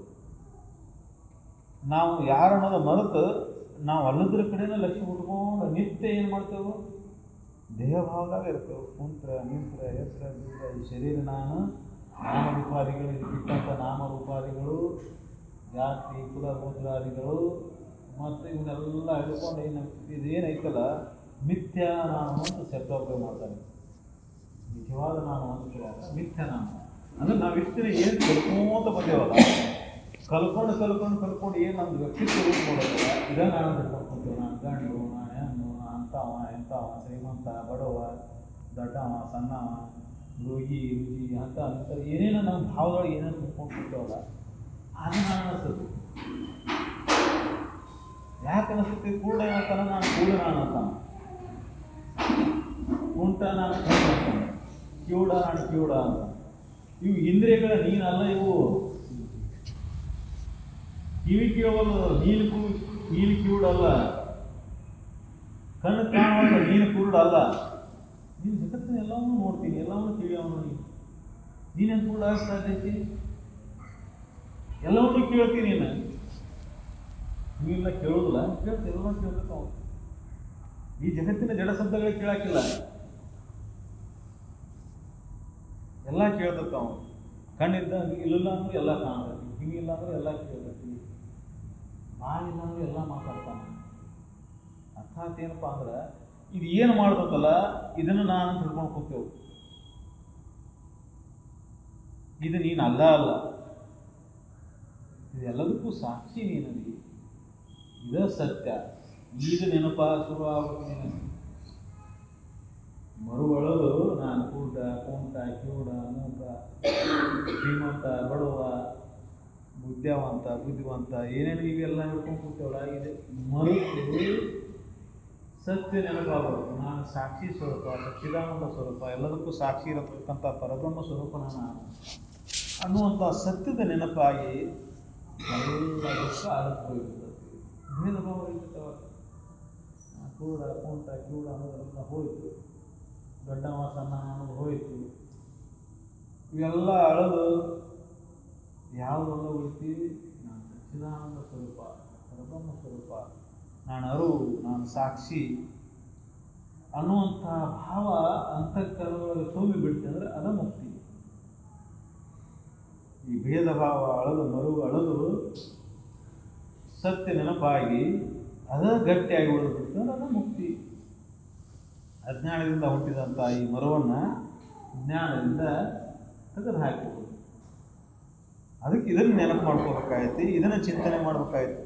ಸತತ ಇದನ್ನು ಚಿಂತನೆ ಮಾಡ್ಕೊಂತ ಹೋದಾಗ ನಮ್ಮ ದುಃಖ ಕಳೀತದೆ. ಅದನ್ನು ಮುಂದೆ ಹೇಳ್ತಾರೆ ಅವರು. ಜ್ಞಾನದಿಂದ ಮರೆವೆ ಎಳೆಯುವುದು, ಮರೆವೆಯ ಹಾನಿಯಿಂದ ಭೇದ ಬುದ್ಧಿ ಕೆಡುವುದು, ಕೆಡಲು ಅನೋಪದಾನವನ್ನುಳ್ಳ ವಿಷಯವದು ಅದು ಇದು ಎಂಬ ಅನುಮಾನ ವಿಕೃತಿ ಪೋಪುದು. ಅದು ಇದು ನಮಗೇನು ಹೇಳ್ತಿಲ್ಲ, ಅದರಿಂದ ಅನ್ಕೊಂಡಿರ್ತಾರೆ. ತನಗೆ ಎಲ್ಲವಾಗಿ ಇದ್ದಿದ್ದನ್ನು ಬಿಟ್ಟು ತಾನೇನು ಮಾಡ್ಯಾನ ಇದಕ್ಕೆ ನೋಡೋದಿಲ್ಲ, ಹೆಂಗೆ ಅದು ಇದು ಅಂತನಲ್ಲ, ಇದಕ್ಕೆ ಅನ್ನುವಲ್ಲ. ಪರಮಾತ್ಮ ಅಲ್ಲದನ ಇಲ್ಲದನ ಹಿಂಗೆ ತಿಳ್ಕೊತಾನೆ. ಅದನ್ನು ತಿಳಿಯುವಲ್ಲ. ನಿನ್ನ ಒಳಗೆ ಏನು ಇದನ್ನೆಲ್ಲ ನೋಡ್ಕೊಂಡು ಕೂತಾನಲ್ಲ ಅವನು ಪರಮಾತ್ಮನಲ್ಲ, ಇದನ್ನೆಲ್ಲ ತಿಳಿಯಾಗ್ತಾನಲ್ಲ ಪರಮಾತ್ಮನಲ್ಲ. ಮನಸ್ಸನ್ನು ತಿಳಿತಾನ, ಬುದ್ಧಿ ತಿಳಿತಾನ, ಚಿತ್ತವನ್ನು ತಿಳಿತಾನ, ಅಹಂಕಾರ ತಿಳಿತಾನೆ, ಯಾರಿಗೆ ತಿಳಿಲಾರದನ್ನು ತಿಳಿತಾನ. ಅವನು ಜಗತ್ತಿನಲ್ಲಿ ಯಾರ ಜನರಿಗೆ ತಿಳಿದಿಲ್ಲ, ಅವನು ಮಾತ್ರ ತಿಳಿದತ್ತಲ್ಲ. ಹೌದಲ್ಲ? ನಿನ್ನ ಮನೋ ಮಾಡುವ ಎಲ್ಲ ಕರ್ಮದ ಆಟವನ್ನು ಜಗತ್ತಿನ ಜನರಿಗೆ ಗೊತ್ತಿಲ್ಲ ಯಾರಿಗೂ, ಆದ್ರೆ ಅವನಿಗೆ ಗೊತ್ತೈತಲ್ಲ. ಅದಕ್ಕೆ ಈ ಭೇದ ಭಾವ ಆಳದ ಮೇಲೆ ಆರು ಈರು ಅನ್ನೋದಂತ ಏನೈತಲ್ಲ ಎಲ್ಲ ಆಳದ ಹೋಗಲು ರಾಗ ವೈರಗಳ ಇರವು ತೊಲಗೆ. ಇವೆಲ್ಲ ರಾಗ ವಿಷಯಗಳಿಗೆ ಉಂಟಾಗ ಕಾರಣ ಏನಾಯ್ತು? ಭೇದ ಭಾವನ ಕಾರಣ. ಭೇದ ಭಾವ ಅಳದ ಮೇಲೆ ಎಲ್ಲ ಹೋಗಿ ಬಿಡ್ತೈತಿ. ರಾಗ ವಿಷಯಕ್ಕೆ ಹೋಗಿ ಹೋಗ್ತಾವೆ. ಭೇದ ಭಾವದಿಂದ ಹುಟ್ಟಿದ್ದಲ್ಲ ಇದು. ಭೇದ ಭಾವದಿಂದಲೇ ಇದೆಲ್ಲ ಹುಟ್ಟಿದ್ದು. ರಾಗದ್ವೇಷಗಳಿಗೆ ಹುಟ್ಟಕ್ಕೆ ಕಾರಣ ಭೇದ ಭಾವನ. ಈ ಭೇದ ಭಾವವನ್ನು ಅಳದ ಮೇಲೆ ರಾಗದ್ವೇಷಗಳಿಗೆ ಎಲ್ಲಿ ಅವಕಾಶ ಇಲ್ಲ ಇದೆ ಬೆಳೆಯಾಗ. ಅದಕ್ಕಿದ್ರೆ ಸತತ ಚಿಂತನೆಯಿಂದ ನಾವು ಭೇದ ಭಾವವನ್ನು ಕಳ್ಕೋಬೇಕಾಗತ್ತೆ. ಭೇದ ಭಾವ ಹುಟ್ಟಿದ್ರ ಮೂಲ ಕಾರಣ ಏನಂತಂದ್ರೆ ಸತ್ಯದ ಮರುವಿನಿಂದ ಹುಟ್ಟಿದ ಅಂತ ಹೇಳ್ತಾನ ನಾವು. ಇದು ಭೇದ ಭಾವ ಹುಟ್ಟಕ್ಕೆ ಮೂಲ ಕಾರಣ ಸತ್ಯದ ಮರುವು. ಅಸತ್ಯದ ನೆನಪಿನಾಗ ಕೂತಿ ಅದಕ್ಕಿಂತ ಭೇದ ಭಾವ ಹುಟ್ಟತ್ತೆ. ಅಸತ್ಯ ಯಾವುದು? ಈ ಶರೀರ ಅನ್ನೋದು ಅಸತ್ಯ. ಈ ಅಸತ್ಯದ ಆಧಾರದಿಂದ ಏನಾಗೈತಿ? ಭೇದ ಭಾವ ಹುಟ್ಟೈತಿ. ನಾ ದೊಡ್ಡವನೇನಿ, ನಾ ಸಣ್ಣವನೇನಿ, ಹೌದಲ್ಲ, ನಾ ಶ್ರೀಮಂತ, ನಾ ಬಡವ, ನಾ ಅಂಥ ಜಾತಿ, ಅವ ಅಂಥ ಕುಲ, ಅಂಥ ಗೊತ್ತದ, ನಾ ಗಣಮಗ, ನಾ ಹೆಣ್ಮಗಳು. ಇವೆಲ್ಲ ಭೇದ ಭಾವ ಹುಟ್ಕೊಂಡವ. ಅದರಿಂದ ಈ ಶರೀರ ನಾನು ದಶೆಯಿಂದ ಹುಟ್ಕೊಂಡವೆಲ್ಲ. ಯಾವ ಕ್ಷಣದಲ್ಲಿ ಈ ಶರೀರ ನಾನಲ್ಲ ಅನ್ನೋ ಭಾವವನ್ನು ನೀ ಗಟ್ಟಿ ಮಾಡ್ಕೊಂತಿ, ಇವೆಲ್ಲ ಭೇದ ಭಾವ ಅಳದಪ್ಪಾವು. ಭೇದ ಭಾವದಿಂದ ಏನು ಹುಟ್ಟಕತಿ? ರಾಗ ದ್ವೇಷಾದಿಗಳು, ಕಾಮ ಕ್ರೋಧಾದಿಗಳು ಹುಟ್ಟ್ಯಾವು. ಈ ಭೇದ ಭಾವದಿಂದ ಹುಟ್ಟ್ಯಾವು. ನಂದು ನಿಂದು ಭೇದ ಭಾವ ಹುಟ್ಟವು. ಇದು ಅವನು, ಇದು ನಂದು. ಅವ್ನು ದೊಡ್ಡವ, ನಾ ಸಣ್ಣವ, ನಾ ಸಣ್ಣವ, ನಾ ದೊಡ್ಡವ, ನಾವು ಸಣ್ಣವ. ಇವೆಲ್ಲ ಹುಟ್ಟುಕೊಂಡವು. ಇವು ರಾಗದ್ವೇಷಾದಿಗೆ ಕಾರಣಕ್ಕವು. ಅನುಕೂಲ ಆಗೋದ್ರಾಗ ಪ್ರತಿಕೂಲ ಅಂದರೆ ದ್ವೇಷ. ಅಲ್ಲೇ ದ್ವೇಷ ಹಸಿರುಗಳು ಹುಟ್ಕೊಂತಾವು. ನನ್ನಂತಲ್ಲಿ ಇದ್ದಿದ್ದು ಅವನಂತಲ್ಲಿ ಇತ್ತಂದ್ರೆ ಅವನ ಮೇಲೆ ಹಸಿರು ಹುಟ್ಟುತ್ತೆ. ಮತ್ತು ಅದಕ್ಕೆ ದ್ವೇಷ ಹುಟ್ಟುತ್ತೆ. ಅವನ ಕೇಳಿದ್ರೆ ನಾನು ಕೊಡಲಿಲ್ಲ ಅಂದರೆ ಎಂತಲೇ ಇಪ್ಪ ಕೊಡ, ನನಗೆ ಕೊಡ, ಕೊಡಲಿಲ್ಲ ಅಂದ್ರೆ ದ್ವೇಷ ಹುಟ್ಟುತ್ತೆ ಅವನ ಮೇಲೆ. ದ್ವೇಷ ಹಸಿರುಗಳಿಗೆ ಕಾರಣ ಐತದೆ. ಇದು ಎಲ್ಲದಕ್ಕೂ ಕಾರಣ ಇದೆ. ಯಾವ ಕಾರಣ ಐತಿ? ಇದು ಅಜ್ಞಾನ ಕಾರಣ ಐತಿ. ಈ ಅಜ್ಞಾನದ ದಶೆಯಿಂದನೇ ಇವೆಲ್ಲ ಹೊಂಟಾವು. ಅರ್ಥಾತ್ ಏನಪ್ಪ ಅಂದ್ರೆ ಒಂದು ಮೂಲ ಅಜ್ಞಾನದಿಂದ ಇವೆಲ್ಲ ಸೃಷ್ಟಿ ಹಾಕೋತ ಹೋದು. ಈ ಅಜ್ಞಾನದಿಂದ ಸೃಷ್ಟಿಯಾದಂಥ ಈ ಸುಳ್ಳು ಸಂಸಾರದೊಳಗೆ ಮನುಷ್ಯ ನಿತ್ಯ ತಿರುಗುತ್ತಾನೆ. ಕಾಮ ಕ್ರೋಧಾದಿಗಳೇನು ಸುಳ್ಳು ಸಂಸಾರನೇ. ಯಾವುದು ನೀನಲ್ಲ ಅದು ನೀನಂತ ನಂಬಿದಿ. ಅದರ ಆಧಾರ ಮೇಲೆ ಅಹಂಕಾರ ಮಮಕಾರಕ್ಕೊಳಗಾದಿ. ಅದರ ಆಧಾರ ಮೇಲೆ ಭೇದ ಭಾವಕ್ಕೊಳಗಾದಿ. ಅದರ ಆಧಾರ ಮೇಲೆ ರಾಗದ್ವೇಷಾದಕ್ಕೊಳಗಾದಿ. ಅದರ ಆಧಾರ ಮೇಲೆ ಮೋಹ ಮದ ಮತ್ಸರಾದಿಗಳಿಗೆ ಒಳಗಾದಿ. ಅದರೊಳಗೆ ಬಡದಾಡ್ಕೊಂಡು ಕುಂತು ಬಿಟ್ಟು. ಅಂದರೆ ಈ ವಿಷಮ ಸಂಸಾರ ಹೆಂಗೆ ಹುಡ್ತಿ? ಅಜ್ಞಾನದಿಂದ ಹುಡ್ತಿದ್ದು. ಸಂಸಾರ ವಿಷಮ ಇಲ್ಲ, ಅಜ್ಞಾನದಿಂದ ವಿಷಮ ಅನಿಸಾಗತ್ತಿಲ್ಲ. ಸಂಸಾರ ಏನು ಮಾಡೋದು ಪಾಪ? ನೀನು ಇದ್ರ ಮೇಲೆ ನೋಡ್ಕೊಂಡು ಕುಂತಿದ್ದಿ, ರಾಗದ್ವೇಷಗಳ ಶುರು ಆಗೋದು. ಅದಕ್ಕೆ ಯಥಾರ್ಥ ಜ್ಞಾನವನ್ನು ಮಾಡ್ಕೊತ ಹೋಗು, ಸತ್ಯದ ಚಿಂತನೆಯನ್ನು ಮಾಡ್ಕೊತ ಹೋಗು. ಅವಾಗ ಮಾತ್ರ ಈ ಭೇದ ಭಾವ ಇರುತ್ತೆ. ಅದಕ್ಕೆ ಅವರು ಆಗು ಇದು ಅಂತೇಳಿ ಹೇಳ್ಕೊಬೇಕು. ಮಾಡಲು ಅಹುದು ಆಗದೆಂಬ ವಿಧಿ ನಾಶಬಹುದು. ವಿಧಿ ನಾಶ ಹೌದು. ಏನಪ್ಪ ಮುಂದೆ ಆಕತ್ತೆ ಇಲ್ವೋ, ಹೌದು ಅಲ್ವೋ, ಭೇದ ಭಾವದಿಂದ ಎಲ್ಲ ಹೋಗ್ತಾವೆ. ಅಂದ್ರೆ ಮುಕ್ತಿನಿಗೆ ಹೆಂಗೆ ಅನಿಸುತ್ತಂದ್ರೆ ನನಗೆ ಮುಕ್ತಿ ಆಕತ್ತೆ ಇಲ್ಲೋ, ದೇಹ ಭಾವ ಇದ್ದಂಗೆ ಅನಿಸ್ತತಿ. ನೋಡಿ ನೀವು ಶರೀರ ಭಾವ ಇದ್ದಂಗೆ ಮುಕ್ತಿ ಇಚ್ಛಾ ಹೊರ ಹುಟ್ಟೆ ಅಂದರೂ ಸರಿಯಾದ ಮಾರ್ಗ ತೋರಲಿಲ್ಲ ಅಂದ್ರೆ ಸದ್ಗತಿ ಆಸೆಯಿಂದ ಏನೇನೋ ಮಾಡ್ತಾನೆ. ಸದ್ಗತಿ ಆಸೆಯಿಂದ ತೀರ್ಥಯಾತ್ರೆಗಳನ್ನು ಮಾಡ್ತಾನೆ, ಗಂಗಾ ನದಿ ಸ್ನಾನ ಮಾಡ್ತಾನೆ, ಏನೇನೋ ಮಾಡ್ತಾನೆ. ಆದ್ರೆ ಸದ್ಗತಿ ಇಚ್ಛಾ ಅದು ಹೋಗ್ಬೇಕಂದ್ರೆ ಇದರಿಂದ ಹೋಗ್ತದೆ ಅಂತ ಹೇಳಾಕತ್ತಾರ ಅವ್ರು. ಜ್ಞಾನದಿಂದ ಹೋಗ್ತದೆ ಅಂತ ಹೇಳಾಕತ್ತಾರ ಅವ್ರು. ಏನು ಹೇಳಿದ್ರೆ ಅಜ್ಞಾನದಿಂದ ಮರು ಹುಟ್ಟೈತಿ, ಮರುವಿನಿಂದನೇ ಇದೇನೈತಿ? ಭೇದ ಭಾವ ಹುಟ್ಟೈತಿ. ಭೇದ ಭಾವದಿಂದನೇ ಇದೆಲ್ಲ ಹುಟ್ಟು ಶುರುವಾಗೈತಿ. ಅಜ್ಞಾನ ಒಂದು ಹೋಯ್ತಂದ್ರೆ ಅದರಿಂದ ಉಂಟಾದಂಥ ಮರು ಹೋಗ್ತೈತಿ, ಮರುವಿನಿಂದ ಉಂಟಾದಂಥ ಭೇದ ಭಾವ ಹೋಗ್ತೈತಿ. ಅದಕ್ಕೆ ಈ ಭೇದ ಭಾವವನ್ನು ಕಳ್ಕೊಂಡಾಗ ಎಲ್ಲ ತನ್ನಿಂತಾನ ನಿವಾರಣೆ ಆಗ್ತಾವೆ. ಜ್ಞಾನ ಏನು ಮಾಡ್ತೈತಿ? ಈ ಭೇದ ಭಾವವನ್ನು ತೆಗೆದುಹಾಕ್ತೈತಿ. ಅದಕ್ಕೆ ಸತತ ಚಿಂತನೆಯಿಂದ ಅಂತರಂಗದಲ್ಲಿ ಅಪರೋಕ್ಷ ಜ್ಞಾನವನ್ನು ಉಂಟಾಗ್ತಾನೆ. ಹೇಳೋದು ಹೇಳೋದು ಒಂದು ಹಂತದವರೆಗೆ ಇದು ನಡೀತೈತಿ. ನಡೆದ ಮೇಲೆ ಅದು ಅನುಭವಪೂರ್ವಕ ಒಳಗೆ ಶುರು ಆಗ್ಬೇಕಲ್ಲ, ಅಪರೋಕ್ಷ ಶುರು ಆಗುತ್ತೆ. ಅದಕ್ಕಿಲ್ಲಿ ಸತ್ಶ್ರವಣವನ್ನು ಮಾಡಿದರೂ ಸದ್ಯಕ್ಕೆ ನಿತ್ಯ ಯೋಗ,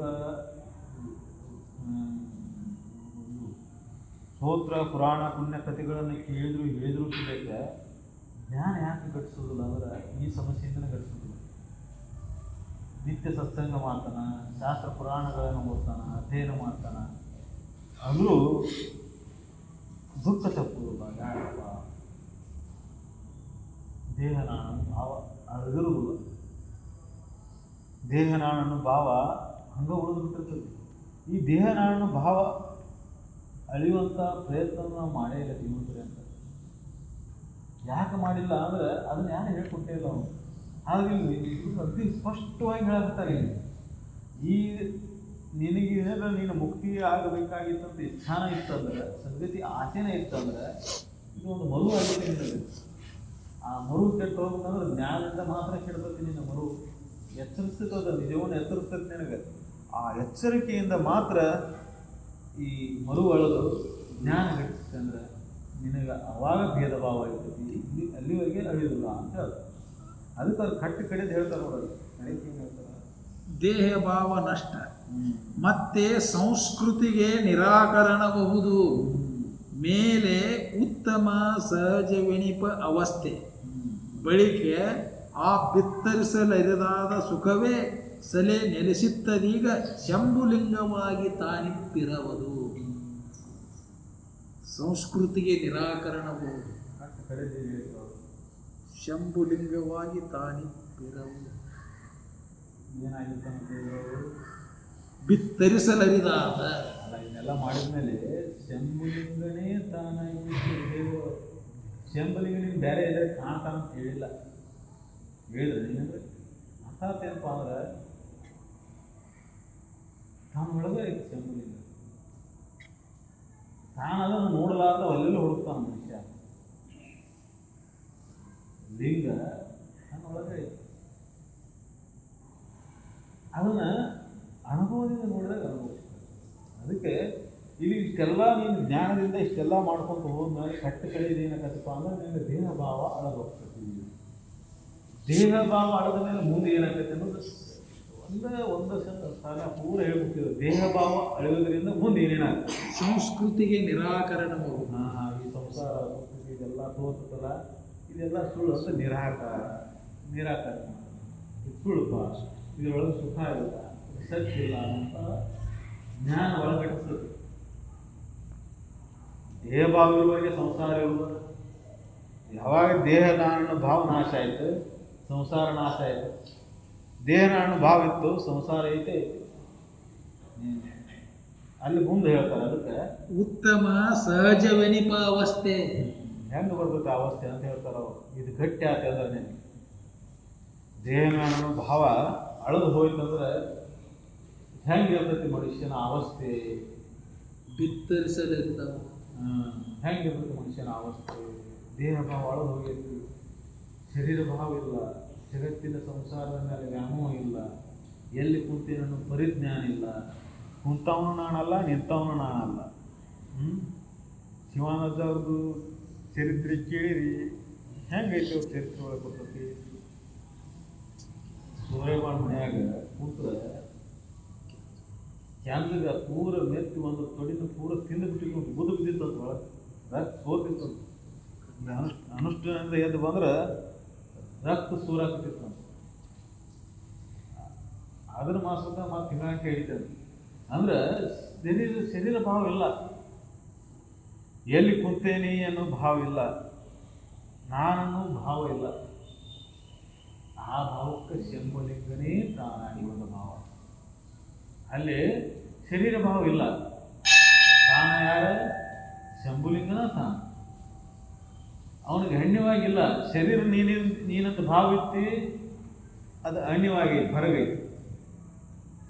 ಶರೀರ ಭಾವ ಅಳಿತಿ, ಜಡಭಾವ ಅಳಿತಿ, ಜಡ ಸಾಧನಗಳೆಲ್ಲ ದೂರ ಅದು. ಜಡಭಾವ ಒಳದ ಮೇಲೆ ಜಡ ಸಾಧನದ ಅವಶ್ಯಕತೆ ಇಲ್ಲ.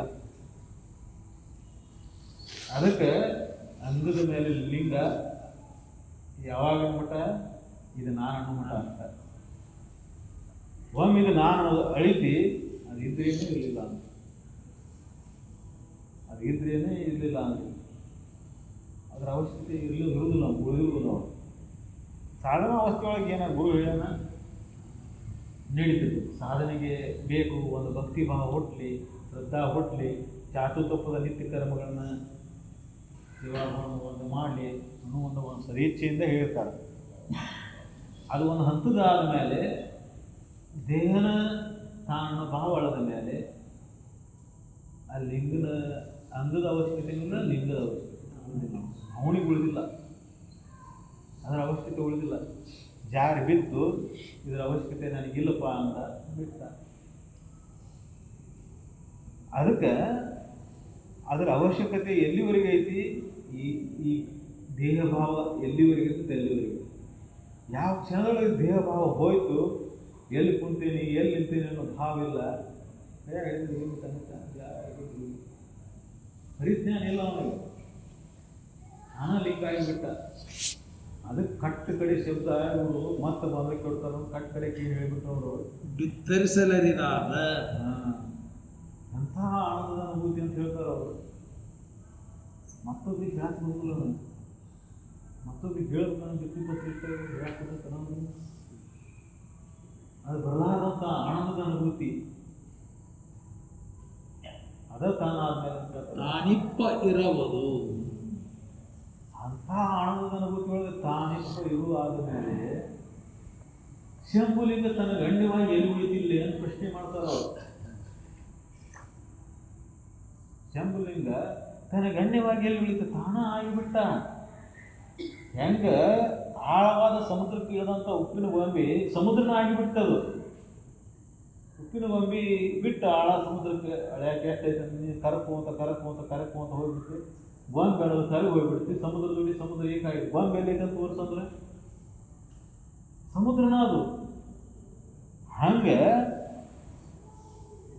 ಇದಕ್ಕೊಂದು ಚಂದ ವಚನ ಬರ್ತದೆ, ಅರಿವಿನೆಂದು ಕುರುವನ್ನು ಕೊಟ್ಟರೆ ಭಾಳ ಚಂದ ಐತೆ ವಚನ ಅದು. ಅರುವು ತೋರನೆಂದು ಕುರುವನ್ನು ಕೊಟ್ಟರೆ ಅರುವನ್ನೇ ಮರೆತು ಕುರುವನ್ನು ನಂಬಿದ ನಾರಕಿ ಜೀವಿಗಳನ್ನು ಏನೆಂಬೆ. ಅರ್ಥಾತ್ ಏನಪ್ಪ ಅಂದ್ರೆ ಇವೆಲ್ಲ ಸಾಧನಗಳು, ಯೋಗ, ಯಜ್ಞ, ಹವನ, ಪೂಜೆ ಪುನಸ್ಕಾರ, ನಾಮಸ್ಮರಣೆ, ಜಪತಪಾದಿಗಳು, ಪೂಜೆ ಪುನಸ್ಕಾರಗಳು, ಇವೆಲ್ಲ ಸಾಧಕನಿಗೆ ಸಾಧಕ ಅವಸ್ಥೆ ಒಳಗೆ ಯಮನಿಯಮಾದಿಗಳನ್ನು ಸುಮ್ಮನೆ ಆಚರಣೆ ಮಾಡೋದು. ನೀವು ಬೆಳಗ್ಗೆ ಸ್ನಾನ ಮಾಡೋದ್ರೆ ಮಾಡೋದಿಲ್ಲ, ಆಲಿಸ್ತನ ಸೇರಿಸ್ಕೊತಾನ, ಪೂಜೆ ಸ್ವಚ್ಛ ಇಟ್ಕೊಂಡು ಇಟ್ಕೊಳ್ಳೋದಿಲ್ಲ, ಪೂಜೆ ಪುನಸ್ಕಾರಗಳನ್ನು ಮಾಡುವ ಉದ್ದೇಶನ ಅಲ್ಲ. ಸುತ್ತಮುತ್ತಲ ವಾತಾವರಣವನ್ನು ಸ್ವಚ್ಛ ಇಟ್ಕೋಬೇಕು, ದೇಹವನ್ನು ಸ್ವಚ್ಛ ಇಟ್ಕೋಬೇಕು, ಶ್ರದ್ಧಾದಿಂದ ಅಲ್ಲಿ ಭಕ್ತಿ ಭಾವದಿಂದ ಎಲ್ಲ ಕರ್ಮಗಳನ್ನು ಮಾಡಬೇಕು. ಮಾಡ್ತಾ ಮಾಡ್ತಾ ಮಾಡ್ತಾ ಯಾವ ರೀತಿ ಸಮುದ್ರ ಆಳಕ್ಕಿಳಿದಂಥ ಉಪ್ಪಿನ ಗೊಂಬೆ ಸಮುದ್ರನ ಆಯಿತು, ಹಂಗೆ ಪರಮಾತ್ಮನ ಹುಡುಕುವಂತ ಪರಮಾತ್ಮನಲ್ಲಿ ಒಂದಾಗಿ ಬಿಡೋದು. ಮತ್ತು ಹುಡುಕಿದ್ರೆ ಎರಡನ್ನು ಸಿಕ್ಕಿರಬಾರ್ದು. ನೀವು ಎಲ್ಲೇ ಪರಮಾತ್ಮ ಎಲ್ಲ ಕೇಳಿದ್ರೆ ಪರಮಾತ್ಮನೊಳಗ ಒಂದಾಗ್ಯಾನ, ಅವನ ಪರಮಾತ್ಮನೊಳಗ ಒಂದಾಗ್ಯಾನಂದ್ರೆ ಅರ್ಥ ಏನಪ್ಪ? ಅವನ ಪರಮಾತ್ಮ ಅಂತ ಕತ್ತಲ್ಲ ಅರ್ಥ, ಅವನು ಬಿಟ್ಟು ಪರಮಾತ್ಮ ಇಲ್ಲ ಅಂತ ಕತ್ತಲ್ಲ ಅರ್ಥ. ಅದಕ್ಕೆ ಹುಡುಕುವಂತ ಹೋದ ಮೇಲೆ ಪರಮಾತ್ಮ ದೇವರು ಅನ್ನುವಂಥ ವಸ್ತು ಹೊರಗಡೆ ಎಲ್ಲಿ ಉಳಿದಿಲ್ಲ ನಿನ್ನೊಳಗೆ. ಆ ಭಾವ ಅಂತಕ್ಕಂಥ ಗಟ್ಟಿ ಆದ ಮೇಲೆ, ಜಗದ ಭಾವ ಅಡಗಿದ ಮೇಲೆ, ದೇಹದ ಭಾವ ಅಡಗಿದ ಮೇಲೆ ಆನಂದದ ಅಲ್ಲೇ ಅದ ಮುಕ್ತಿ ಸುಖ. ಅದನ್ನ ನಿಜಗುಣ ಪದಗಳ ಪಡೆಯುವ ನೀನೆಂದಿಗೆ ಪರಮುಕ್ತಿ ಸುಖವನ್ನು ಕೆಡುವ ಕಾಯದ ಮಾಡಿ ಮುಗಿದ. ಈ ದೇಹದ ಭಾವ ಎಲ್ಲಿವರೆಗೆ ಆ ಪರಮುಕ್ತಿ ಸುಖವನ್ನು ಅನುಭವಿಸೋಕೆ ಸಾಧ್ಯ ಇಲ್ಲ. ನಾ ಪೂಜೆ ಮಾಡ್ತೇನೆ, ನಾನು ದೀಪ ಹಚ್ತೇನೆ, ಧೂಪ ಹಾಕ್ತೇನೆ, ಇದನ್ನು ಮಾಡ್ತೇನೆ, ಭಜನೆ ಮಾಡ್ತೇನೆ, ನಾಮಸ್ಮರಣೆ ಮಾಡ್ತೇನೆ, ಜಪ ಮಾಡ್ತೇನೆ ಅಂತೇಳಿ ಈ ದೇಹ ಭಾವ ಇಟ್ಕೊಂಡು ಮಾಡಿದ್ದು ಆ ಪರಮುಕ್ತಿ ಸುಖದ ಅನುಭವ ನಿನಗಾಗುತ್ತದೆ. ಯಾವಾಗ ನೀವು ಮಾಡುವಂಥ ಕರ್ಮದೊಳಗೂ ದೇಹ ಭಾವ ಅಳದು ಹೋಗಿರ್ತದೆ. ಮಾಡ್ತಾ ಮಾಡಾಕತ್ತೇನೆ ಅನ್ನೋ ಭಾವ ಅಳದಲ್ಲೇ, ಯಾರು ಗೊತ್ತಿಲ್ಲ, ನಾ ಮಾಡಾಕತ್ತೇನೆ ಅನ್ನೋ ಭಾವ ಇಲ್ಲ, ನೋಡು ಭಾವನೂ ಇಲ್ಲ. ಕರ್ಮದೊಳಗೆ ಕಡಿಮೆ ಏಕಾಂತರ ಆದ ಜೀವನ ಮುಕ್ತ. ಅದಕ್ಕೆ ಎಲ್ಲದಕ್ಕೂ ಒಂದೊಂದು ಉದಾಹರಣೆಗಳದಾವು. ಕರ್ಮಿಗಳು ಎಂತೆಂಥ ಕರ್ಮಗಳನ್ನು ಮಾಡ್ಕೊಂತ ಹನ್ನೆರಡನೇ ಶತಮಾನದಿಂದ ಹೋಗ್ಕೊಂತ ಬಂದಂದ್ರೆ ಎಂತೆಂಥ ಕುಲಕಸಬುಗಳನ್ನು ಕರ್ಮಗಳನ್ನು ಮಾಡ್ತಾ ಇದ್ರು. ಅದಕ್ಕೆ ಅದರಲ್ಲಿ ದೈವತ್ವವನ್ನು ಕಂಡು ಎಂತೆಂಥ ಮಹಾನುಭಾವ ಮಾತಯ್ಯ ಮಾತಯ್ಯ. ಅರ್ಥಾತ್ ಏನಪ್ಪ ಅಂದ್ರೆ ಕಾಯಕದಲ್ಲಿ ಪರಿಶುದ್ಧತೆ ಬೇಕು. ನಮ್ದು ಹೆಂಗೆ ಐತಂದ್ರೆ ಹೆಂಗೆ ಮುಂದುವರ್ಕೋತ ಹೋಗ್ತೀವಿ ಅನ್ನೋದು ಅಷ್ಟೇ ಹಿಂದೆ ಗಂಟೆ ಹಾಕಿಲ್ಲ ನಾವು. ಹೀಗಾಗಿ ನಾವು ಹೊಲಿದ್ದೆಲ್ಲ ತೊಗೊಂಡು ಹೋಗ್ತಂಗೆ ಅರ್ಥಾತ್ ನಾವು ಮುಂದುವರೆದ ಜನ ಅನ್ಕೊಂತ ಮುಂದೆ ಹೊಂಟೆವು ಹಿಂದಿನವ್ರಿಗೆ ಹೇಳಿದಂಥ ವಚನಗಳನ್ನು ಅವ್ರು ಹೇಳಿದಂಥ ಸಿದ್ಧಾಂತವನ್ನು ನಾವು ಮುಡ್ಕೊಂಡು ಹೊಂಟೆವು. ಅದಕ್ಕೆ ಜೀವನದಲ್ಲಿ ಸಮಾಧಾನ ಇಲ್ಲ, ಶಾಂತಿ ಇಲ್ಲ. ಸಿರಿ ಸಂಪತ್ತು ಹೆಚ್ಚಿಗೆ ಆದರೆ ಶಾಂತಿ ಸಿಗ್ತದೆ ಅಂತ ನಾವು ತಿಳ್ಕೊಂಡ್ಕೊಂತೇವೆ. ಶರೀರಕ್ಕೆ ಸಾಕಷ್ಟು ಸೌಕರ್ಯಗಳಿದ್ರೆ ಸುಖಿಯಾಗಿರ್ತೇವೆ ಅಂತ ನಾವು ತಿಳ್ಕೊಂಡೇವೆ. ಈಗ ಅಜ್ಞಾನದಿಂದ ನಾವು ಹೊರಗೆ ಬರಲಿಲ್ಲ ಅಂದ್ರೆ ಆಗುತ್ತೆ ಇನ್ನೂ ಕಠಿಣ ಕೂತನ ಹೋಗ್ತೈತಿ. ಎಷ್ಟು ಕಠಿಣ ಆಕೈತೆ ಅಂದ್ರೆ ಮನುಷ್ಯನ ಸಮತೋಲನವನ್ನು ಕಳ್ಕೊತಾನೆ, ಅಡಿಗಡಿಗೆ ದುಃಖವನ್ನು ಪಡ್ತಾನೆ. ಎಲ್ಲ ಇದ್ದನು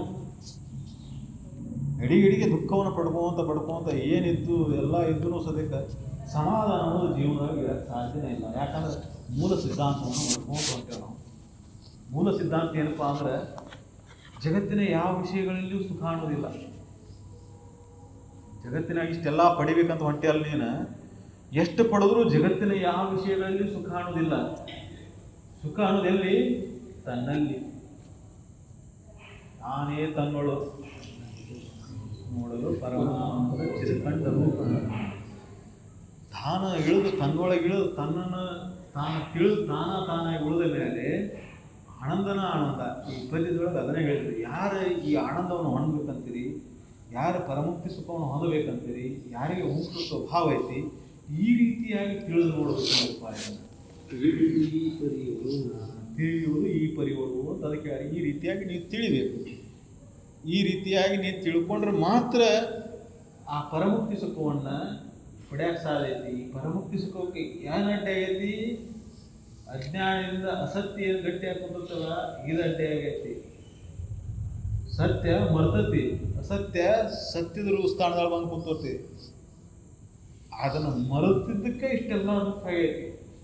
ಅರ್ಥ ಬಿಡು, ದುಃಖ ತಾನೇ ಹೋಗ್ತದೆ. ನಾವೇನು ಮಾಡೇವು? ಮೂಲ ಕಾರಣವನ್ನು ಬಿಟ್ಟೆವು, ಹೊರಗೆಲ್ಲ ಸುದ್ದಿ ಮಾಡ್ಕೊಂತ ಹೊಂಟೆವು. ಮೂಲ ಕಾರಣ ಏನಾಗೈತಿ ಇದಕ್ಕೆ? ಈ ದುಃಖಕ್ಕೆ ಮೂಲ ಕಾರಣ ಏನಾಗೈತಿ? ಅದನ್ನು ಬಿಟ್ಬಿಟ್ಟಾನ ಮನುಷ್ಯ. ಸಿರಿ ಸಂಪತ್ತು ಕೂಡಿ ಹಾಕ್ತಾನೆ, ಪದವಿ ಪಟ್ಟಗಳನ್ನು ಗಳಿಸ್ತಾನೆ, ಬಹಳಷ್ಟು ಜಗತ್ತಿನ ಜ್ಞಾನವನ್ನು ತುಂಬ್ಕೊಂತಾನೆ. ಏನು ಒಂದ್ರ ಮೇಲೆ ಒಂದು PhD, ಮತ್ತೊಂದು ಜಗತ್ತಿನ ಜ್ಞಾನವನ್ನು ತುಂಬ್ಕೊಂತ ತನ್ನನ್ನು ತಾನು ಹೋಗ್ಬಿಟ್ಟಾನೆ. ನಾನು ಯಾರು ತಾನು ಗೊತ್ತಿಲ್ಲ. ನೀನು ಯಾರು ಅಂದ್ಕೊಳ್ಳೋ ಹೆಸರು ಹೇಳ್ತಾನೆ, ಕುಲ ಹೇಳ್ತಾನೆ, ಗೋತ್ರ ಹೇಳ್ತಾನೆ, ಊರು ಹೇಳ್ತಾನೆ, ಕೇರಿ ಹೇಳ್ತಾನೆ. ನೀನು ಯಾರು ಇದ್ರೊಳಗೆ? ಕಡಿಕಿದಲ್ಲಿ ತೋರಿಸ್ತಾನೆ, ಮತ್ತು ಇದ್ರೊಳಗೆ ಕೈ, ಕಾಲು, ಕಣ್ಣು, ಇದಕ್ಕೆಲ್ಲಕ್ಕೂ ಒಂದೊಂದು ಹೆಸರು ಅದಾವ. ಇದಕ್ಕೆ ಇದ್ರೊಳಗೆ ನೀನು ಯಾರು? ಇದ್ರೊಳಗೆ ನೀನು ಯಾರು ಅಲ್ಲ. ಯಾಕಂದ್ರೆ ಇದು ಇಲ್ಲೇ ಆಗಿದ್ದು. ಇದು ಪಂಚವಾಯುಭೂತಗಳಿಂದ ಆಯತಿ, ಪಂಚವಾಯುಭೂತಗಳಲ್ಲಿ ಹೊಕ್ಕ. ಹೌದಲ್ಲ? ಇಲ್ಲಿ ಇದೆಲ್ಲ ಇಲ್ಲೇ ಹರಿದು ಹಂಚ್ಕೋಬೇಕು. ನೀನು ಯಾರು? ಅದಕ್ಕೆ ರಮಣ ಮಹರ್ಷಿಗಳ ಮೂಲ ಪ್ರಶ್ನೆ, ನಾನು ನಿಜವಾದ ನಾನು ಯಾರು? ಹೂ am I really? Who I am really? ನಿಜವಾದ ನಾನು ಯಾರು? ನೀ ತೋರಿಸ್ತೀಯಲ್ಲ, ಅದು ನಿಜ ಅಲ್ಲ. ನೀ ತೋರಿಸ್ತಿ, ಒಳಗೊಳಗೆ ಶರೀರ ತೋರಿಸ್ತಿ, ಇದ್ರ ಹೆಸರು ಹೇಳ್ತಿ, ಇದ್ರ ಜಾತಿ ಹೇಳ್ತಿ, ಇದ್ರ ಕುಲ ಹೇಳ್ತಿ, ಊರು ಹೇಳ್ತಿ, ಗಂಡು ಹೇಳ್ತಿ, ಹೆಣ್ಣು ಹೇಳ್ತಿ, ವಯಸ್ಸು ಹೇಳ್ತಿ, ಎಲ್ಲ ಹೇಳ್ಕೊಂತ ಬರ್ತೀವಿ. ಇದ್ರಿಗೆಲ್ಲ ಇದು ಚರಿತ್ರೆ ಇದ್ರದಾತಿದು. ಇದನ್ನ ಬಿಟ್ಬಿಡೋ. ಇದನ್ನ ನೀನು ಯಾರು ಪ್ರಶ್ನೆ ಮಾಡು. ಅತ್ಯಂತ ಸೂಕ್ಷ್ಮ ಪ್ರಶ್ನೆ. ನಮ್ಮ ಋಷಿಮುನಿಗಳು ಹಿಂದಿನ ಕಾಲ ಈ ಕಡೆ ಎಲ್ಲ ಜಿಜ್ಞಾಸ ಮಾಡಿ ಸಂಶೋಧನೆ ಮಾಡ್ಕೊಂಡು ತಮ್ಮೊಳಗೆ ಅನುಭವ ಪಡ್ಕೊಂಡು ಹೇಳಕ್ಕೆ ಬರುವುದಿಲ್ಲ ಅಂದರೂ ಸದ್ಯಕ್ಕೆ ಒಂದು ಅನುಭವದಿಂದ ಹೇಳ್ಕೊಂತ ಬಂದಾರೆ ನಮಗೆ. ನಾವು ಯಾಕಂದ್ರೆ ಆಕಾರ ರೂಪಿಲ್ಲದಂಥ ಸಚ್ಚಿದಾನಂದ ಸ್ವರೂಪ ಸದ್ವಸ್ತು ಹೆಂಗೆ ವಿವರಣೆ ಮಾಡೋದು? ಶಬ್ದಕ್ಕೆ ನಿಲ್ಕೋದಿಲ್ಲ. ಯಾವ ಶಬ್ದ ಗುರುತಿಟ್ಟು ಹೇಳ್ತಿರ್ಪ ಅದಕ್ಕೆ? ಅದನ್ನು ಹೇಳಿದ್ರೆ ಅದು ನೆನಪಾಗಿರ್ಬೇಕು ನಮಗೆ. ಅಂಥದ್ದು ಯಾವ್ದು ಶಬ್ದ ಐತಿ? ಯಾವುದು ಶಬ್ದ ಇಲ್ಲ. ಯಾವುದು ಶಬ್ದನೂ ಅದ್ರ ಸಮೀಪ ಬರೋಕ್ಕೆ ಸಾಧ್ಯನೇ ಇಲ್ಲ. ಆದರೂ ಒಂದು ಅನುವಿನಿಂದ ಹೇಳ್ಕೊತ ಹೊಂಟು. ಆಕಾರ ಇಲ್ಲ, ಅದು ನಿರಾಕಾರಕ್ಕೂ ಒಂದು ಆಕಾರ ಕೊಟ್ಟು ಮಂದಮತಿ ತಿಳಿಲಿ ಅಂತೇಳಿ ನಿರಾಕಾರಕ್ಕೂ ಆಕಾರ ಕೊಟ್ಕೊಂಡು ಇವು ಮಟ್ಟದ ಇಟ್ಕೋ ಆಮೇಲೆ ಹಿಡಿಯೋದಕ್ಕಂದ್ರೆ ಅವ್ರು ಹಿಡ್ಕೋ ಅಲ್ಲಿ ಮಟ್ಟ ಹಿಡ್ಕೊಂಡಿದ್ರೆ ಅದನ್ನು ಗಟ್ಟಿ ಹಿಡ್ಕೊಂತ ಅರಿವಿನಂತೂ ಗುರುವನ್ನು ಕೊಟ್ಟರೆ ಅಂತ ಹೇಳಿದ್ರು ಪದ್ಯ. ಆಗ ಹೇಳಿದ್ರಲ್ಲ, ಹಿಡಿದಂತ ಒಂದು ಗುರುತು ಕೊಟ್ಟರು. ಸಣ್ಣ ಹುಡುಗಿದ್ದಾಗ ಒಂದು ಗಂಟು ಕೊಟ್ಟು ಕುದುರೆಲಿ ರಾಟ ಕೊಟ್ಟಿರ್ತಾರ ಹ್ಯಾಂಗೆ ಕೊಟ್ಟಾರ ಇದು ಒಂದು ರಟ ಆಮೇಲೆ ಬಿಟ್ಬಿಡ್ತಿಲ್ಲ ಅದು ಕುದುರೆ ಎಲ್ಲ ಇದೆ ಅವಾಗ ಅದನ್ನ ಇಟ್ಕೊಂಡು ಕುದುರೆ ಹೋಗ್ಕೊಂಡ್ಬರ್ತೀನಿ ಇಲ್ಲ ಹಂಗೆ ತಿಳಿದ ಮೇಲೆ ಬಿಡಬೇಕಿಲ್ಲ ಇದ್ರ ಮ್ಯಾಲೆ ವ್ಯಾಮೋಹ ಬಿಡ್ಬೇಕು ಇದ್ರ ಮ್ಯಾಲೆ ವ್ಯಾಮೋಹ ಮಾಡ್ಕೊಂಡ್ಬರ್ತೈತಿ ಅದಕ್ಕಾಗಿ ಬಡದಾಡ್ಕೊಂಡು ಕುಂದಿರ್ತೇವೆ ಮತ್ತು ನಾವು ಅದಕ್ಕೆ ಬಡದಾಡೋ ಅವಶ್ಯಕತೆ ಇಲ್ಲ. ಒಂದು ಉದಾಹರಣೆಯಿಂದ ಒಂದು ನಮ್ಗೆ ಆಟ ತೋರಿಸೋದಕ್ಕೆ ಹಂಗೆ ಅಷ್ಟೇ ಎಲ್ಲ ಒಂದೈತಿ ಜಗತ್ತಿನ ಯಾವ ಜ್ಞಾನಿನೂ ಒಂದು ಅಣುವಿನಿಂದ ಅಲ್ಲಿ ಆ ಸಮಯಕ್ಕೆ ಆ ಕಾಲಕ್ಕೆ ಏನು ಅನುಕೂಲ ಇತ್ತು ಅದ್ರೊಳಗೆ ತಿಳಿಸ್ಬೇಕು ಹೆಂಗೆ ತಿಳಿಸುತ್ತೆ ಹಂಗೆ ತಿಳಿಸಿ ಆಗ್ತ ಅದೊಂದು ಬೇರೆ ಪಂಥ ಇದೊಂದು ಬೇರೆ ಪಂಥ ಅದೊಂದು ಬೇರೆ ಇದೊಂದು ಬೇರೆ ಅಂತಲ್ಲ ಆ ಸಮಯಕ್ಕೆ ಅಲ್ಲಿ ಅದಿತ್ತು ಅವಂಗೆ ಅದನ್ನು ಹೇಳಿದ್ರು ಉದಾಹರಣೆ ಹೇಳಿದ್ರು ಅವ್ನು ತಿಳಿದಿತ್ತು ಅದನ್ನು ತಿಳಿಸಿ ಆಗ್ತ ಈ ಸಮಯಕ್ಕೆ ನಿನಗೇನೈತಿ ನೋಡಿ ತಿಳ್ಕೊ ವಿಜ್ಞಾನ ಇಟ್ಕೊಂಡು ಮುಂದುವರ್ದೈತಿ ವಿಜ್ಞಾನ ಎಷ್ಟು ವಿಭಜಿಸಿ ನೋಡಿದ್ರು ನೀನು ಹುಡುಕಾಕಾಗೋದು ವಿಜ್ಞಾನ ಯಾಕೆ ವಿಜ್ಞಾನ ಅನ್ನೋದು ನಿನ್ನೊಳಗೆ ಅದಕ್ಕೆ ಎಲ್ಲದಕ್ಕೂ ಆಧಾರ ಏನು ನಿನ್ನ ಆಧಾರ ಮೇಲೆ ತೋರಿದಂಥ ಜಗತ್ತಿನೊಳಗೆ ನೀವು ಹುಡ್ಕೊಂಡು ಹೋದ್ರೆ ಎಷ್ಟು ಜನ್ಮ ತಿಳಿಗಿದ್ರು ಸಿಗುತ್ತಿಲ್ಲ. ನಿನ್ನ ಆಧಾರ ಮೇಲೆ ತೋರಿದಂಥ ಜಗತ್ತಿನೊಳಗೆ ಪರಮಾತ್ಮನ ಹುಡ್ಕೊಂತ ಹೊಂಟೆ ಅಂದ್ರೆ ಪರಮಾತ್ಮ ಹೊರಗೆ ಎಲ್ಲೂ ಸಿಗುವುದಿಲ್ಲ. ಒಂದು ಸ್ವಲ್ಪ ಹೊರಗೆ ಹುಡುಕೊಂಡ್ಬಿಟ್ಟೆ ನಿನ್ನೊಳಗೆ ಹುಡುಕಿದೆ ಅಂದ್ರೆ ಎಲ್ಲ ಕಡೆ ಪರಮಾತ್ಮ ಸಿಗಕ್ಕೆ ಶುರು ಆಗ್ತಾನೆ. ಯಾಕಂದ್ರೆ ನೀನೇನು ಹುಡ್ಕಾಕತ್ತಿಯಲ್ಲ ನೀ ಆಕಾರ ರೂಪಗಳು ಹುಡ್ಕಾಕತ್ತಿ ಅದಕ್ಕೆ ನಿನಗೆ ಸಿಗುವಲ್ಲ ಆಕಾರ ರೂಪಗಳನ್ನು ಬಿಡು.